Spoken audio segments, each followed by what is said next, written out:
I want to know, whose side is our government on?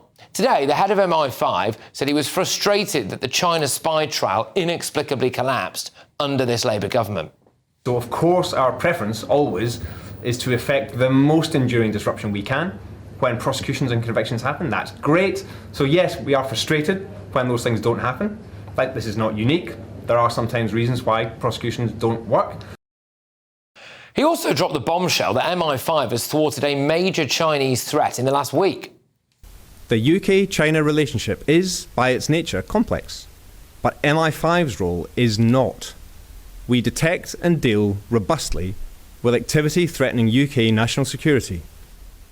MI5 will keep doing what the public would expect of us, preventing, detecting and disrupting activity of national security concern. Our track record is strong. We've intervened operationally again just in the last week, and we will keep doing so. Just to give you an idea of how bad the China spy issue is, yesterday it was revealed that China reportedly hacked the UK government. A Chinese-owned company was given a contract relating to Britain's critical national infrastructure.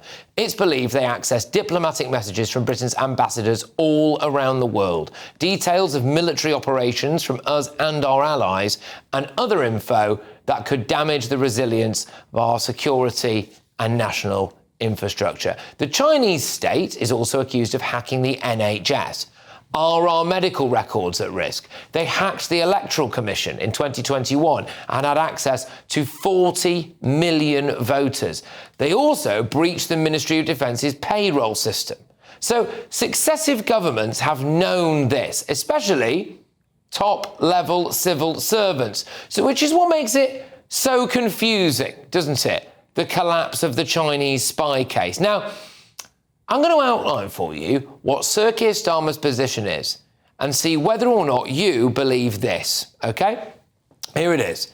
That the Deputy National Security Advisor, Matthew Collins, was asked to give additional evidence on this spy trial to the Crown Prosecution Service about the threat that China poses. Collins allegedly didn't discuss this with his boss or any Labour minister. Collins included a segment of the Labour Party manifesto in his statement to the Crown Prosecution Service, again, without asking anyone in the Labour Party about this. The Crown Prosecution Service told him that they needed just a little bit more information to prosecute. He apparently decided not to provide that evidence.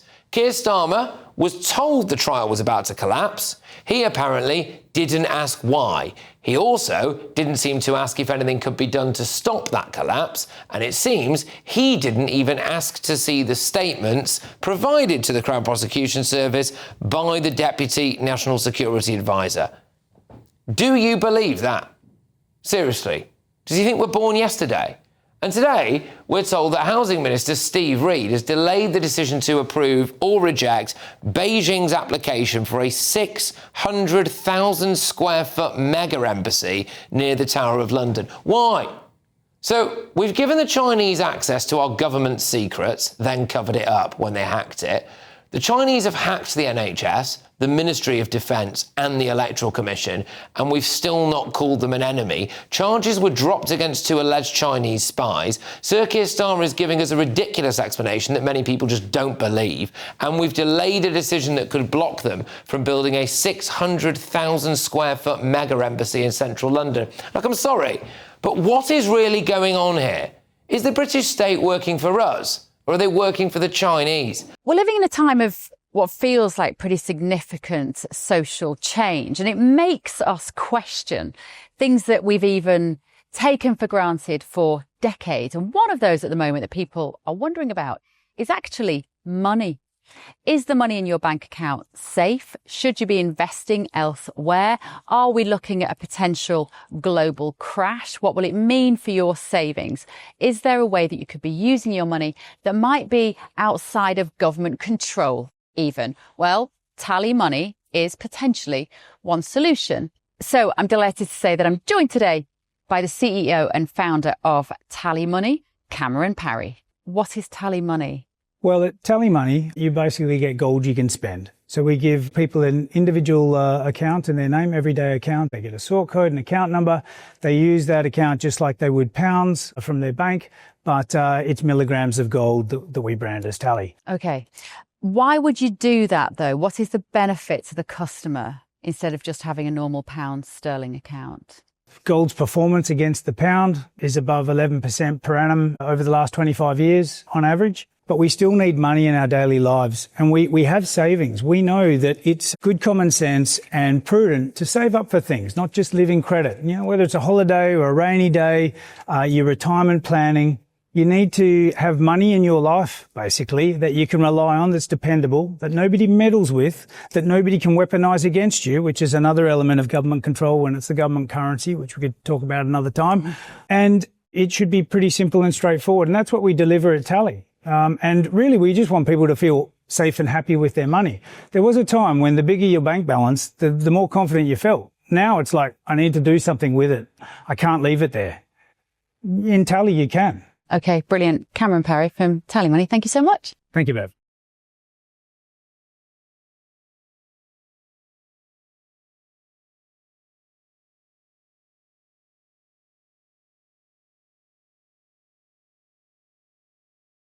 Let's get the thoughts of my panel. We've got journalist and broadcaster Linda Jubilee, senior reporter at Guido Fawkes Daily Weekly, former Labour Party advisor Matthew Larzer. Linda, this just doesn't add up.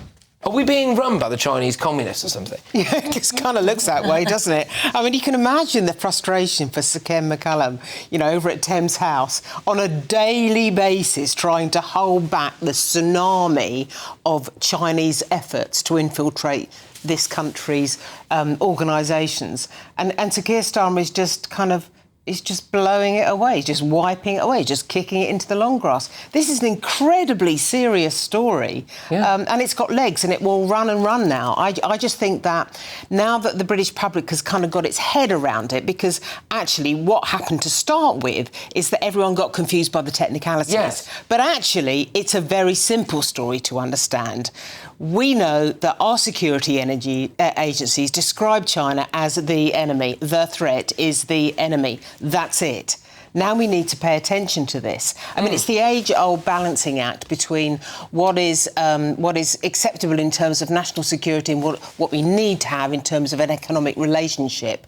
And they're dancing on a pinhead about it right now. We do have some very, very tough decisions ahead of us, but we cannot do a modern-day kowtow to the Chinese government. Yeah, I mean, Sir Keir Starmer took the knee for Black Lives Matter. Now he's doing it to Beijing, isn't he? Yeah, but I think he has so many questions to answer over this collapse of the spy here. So firstly, the civil servant that provided the written statements using political language, which former civil servants have come out and said it's just inconceivable that Matthew Collins did not discuss this with other Labour ministers. But also, let's not forget, Jonathan Powell, the National Security Advisor, has been accused of torpedoing the trial, so not to embarrass the Chinese whilst the UK is trying to rebuild a relationship with China. So what is Starmer not saying here? Because he's refusing to release correspondence between the CPS and the government. Also, the minutes of the meetings that Jonathan Powell was in September before the case collapsed.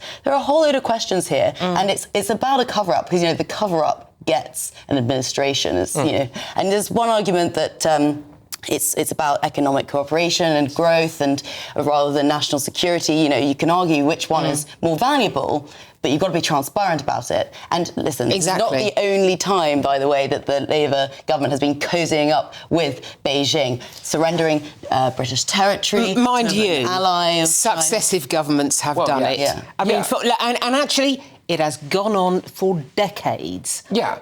I was a foreign correspondent in Hong Kong, frequently in China, Fox News, and it was going on then. That was decades ago. And this is what is so maddening, which is that why did we allow a Chinese-run company? There's no such thing as an independent Chinese company. They're all ultimately accountable to the Communist Party. Why did we allow a Chinese company to have unfettered access to basically the bunker of Downing Street? I mean, I do not understand that. Utter lunacy.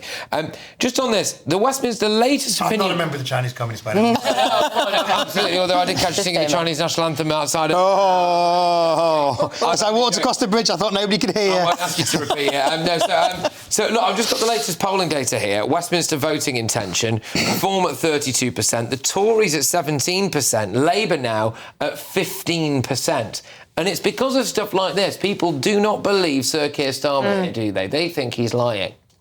Look, I think that the government has got to come up with some clearer answers. I'm not sure that it's answered all of the many questions that are out there by releasing one set of evidence from the controversial civil servant, mostly controversial because ministers keep accusing him of being the root of the trial collapse. I don't think it was very controversial before that. I mean, you know, no Labour MP seeing that poll is going to be very happy because there aren't going to be very many Labour MPs if that poll is translated into reality. And so clearly they want Number 10 to be a better operation and one of those things about being better is being clearer. Yeah. No, does no one else find this utterly terrifying, that we can have a foreign power that can hack our health service, our defence, our electoral commission, possibly even, well, literally Downing Street, but maybe also every single piece of technology. Maybe imagine when digital ID comes in, right? Imagine when digital ID comes in. Quite. And we are so scared of them as a country that we are still not calling them out. What do the Chinese have on us? What is it? What is their power over this government, over the last government? Why can't people call it out? I think that the thing about the Chinese economy, it's the second biggest economy in the world right now, and it will be the biggest economy. And that means it's got tremendous leverage, and it will continue having tremendous leverage. I mean, when you think about what they actually did in the middle of the last century, the transformation that has gone on in that country at the cost of millions and millions of lives they've been prepared to sacrifice for this, and they have a very clear vision and they have a long-term vision about what they're going to do, and they are pursuing it. It's not a mystery. They're pursuing it, and we are kowtowing. Exactly. And again, this is the ridiculous thing that we do as a country, do it time and time again, which is that we look at these countries all around the world and we go, oh, if we bring them in from the cold, they will eventually succumb to our lovely, fluffy, liberal values. And it turns out that the Chinese saw a massive weakness and went along with it for a bit and then literally infiltrated all of our we've got to understand the Chinese mindset. The Chinese domination. That is exactly right. The Chinese call themselves the Middle Kingdom because they believe they're actually between heaven and earth. The rest of us are over there. Chinese are up there. That's what they think. I think it's a lesson, Ellie, isn't it, for which is stop trying. Just sometimes when you get an idea about who people are, just believe them. Yeah, that's right. I totally agree. And now the Starmer's been quite pathetic in saying, "Oh, we'll delay the decision for the mega embassy." Oh dear me! What? Just say no. You're in the middle of a huge cannot understand scandal. I mean, Chinese spies, alleged spies. If you look at the floor plan, the basement has all been redacted out. Now what? Right, they've redacted out the basement. So what's going on in there? Terrifying. I think we need the naivety that all governments, as you were saying, Linda, all governments have had towards China. And we had remember that under Cameron Osborne, who were very pro, basically traded just to get direct flights from China to Manchester Airport. He kind of allowed Chinese investment in a nuclear power station. Now that has, I think, been taken out mostly now. But at one stage, it was literally anything you want, you can have it because we've got to be open to the world. Of course, we have to engage with China. It is a huge economy, but we have to get rid of the naivety. Can Starmer survive this? Yes, but we're going to have some answers. So, I mean, we need some more answers if he's going to. Do you think this might bring him down, Ellie? Probably not. He survived so much. I mean, this is just a long list. Yeah, this specifically might not bring him down, but it has led to a real poor perception of him, widespread perception of him that he cannot be trusted. That might bring him down. Well, there we go. Well.